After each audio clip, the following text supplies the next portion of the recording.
Hello comic fans, here's Earl Grey with a quick video about one book that should have been mentioned in my favorite comics of 2021 list. Heaven No Hell by Michael DeForge, published by Drawn Quarterly. Nice little hardcover here, or not so little, but it wasn't included in that list because I read it just the other week or so. And yeah, but it is a typical Michael DeForge book with a collection of short stories, rather, each done in a pretty different style, but they're all clearly done by Michael DeForge. He has lots of variety in doing his cartooning, but each of these styles is pretty unique and very his very own style, nevertheless. The title of the first story, a role play, could have been the title for the whole book here, a role play. It's about some kind of pseudo-surgeon who does some stuff with this corpse here, and there's some pretty disturbing stuff that happens here. Gas is coming out of the dead body, and some weird sexual annotations there, but pretty interesting. And you read the story here twice and thrice, and you still wonder what it's all about, but that's the beauty of these stories and the ambiguity, and it really makes you think. But here you can see the second story, and you see the color scheme and the cartooning, and even the use of some more realistic drawn characters, I want to say. That's different thing here. Look at this panel here. So he switches the style how he thinks he needs it for the storytelling purposes. This is almost a sequence of poster-like panels. Each of them you could use as a poster, I think, with these slogans there. And somehow this summarizes a bit the tension behind a lot of these Michael DeForge stories. And imagine in horror, the bodies beneath. Could be a good title for the next book of Michael DeForge as well.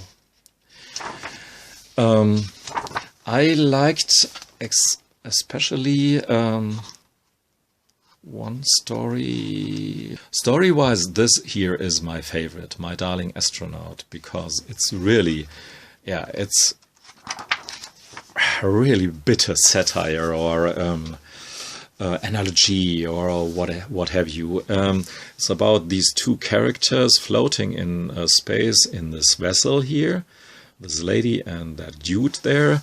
Their force field around the vessel that protects them is destroyed in some turbulence here, so he gets out of the vessel and repairs it, but can't get in again. And she witnesses his problems, that he can't get in the vessel, and she ponders, should I help him, or but then I would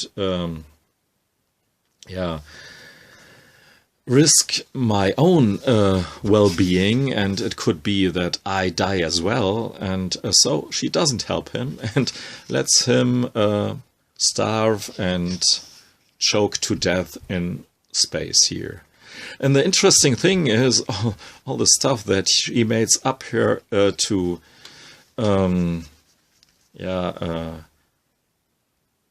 apologize, so to speak, for her atrocious behavior, that she couldn't help him. And she does this in this new lingo when we are all yeah, very aware of what we speak and how we sell our own behavior. With all these, yeah, I want to be, pay respect to him, so I turn my back to him. So when I eat, so he can't see it, and yeah, I want to. Maybe I should do a fist and out of solidarity to him.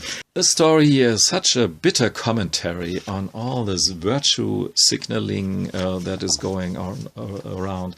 Choose the right words, and it's always about using the right words and the right packaging, but not so much, unfortunately, about doing actually something.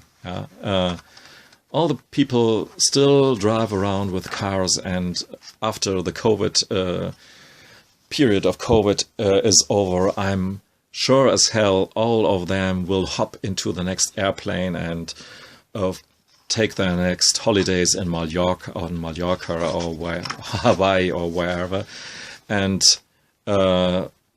everything that they said before about saving the climate and so on will be forgotten.